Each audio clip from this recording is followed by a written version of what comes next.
Kim do'stini agar o'zi uchun sodiqligini bilmoqchi bo'lsa, 3 ta savol bor ekan, shuni berib ko'rsin deydilar. Lekin yuqorida aytganimizdek, kim bu 3 ta savolni beradigan bo'lsa do'stga, hozirgi kunda do'stsiz qoladi, ayrimlardan tashqari.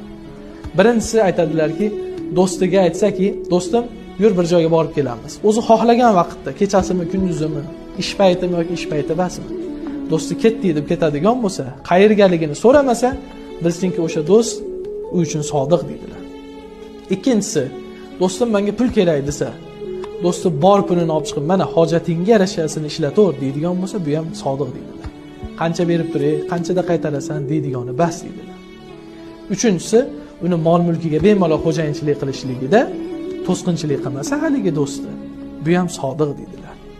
Mana bemalol sizlarga bitta qolib, yo'nalish bemalol sinab ko'raverasizlar.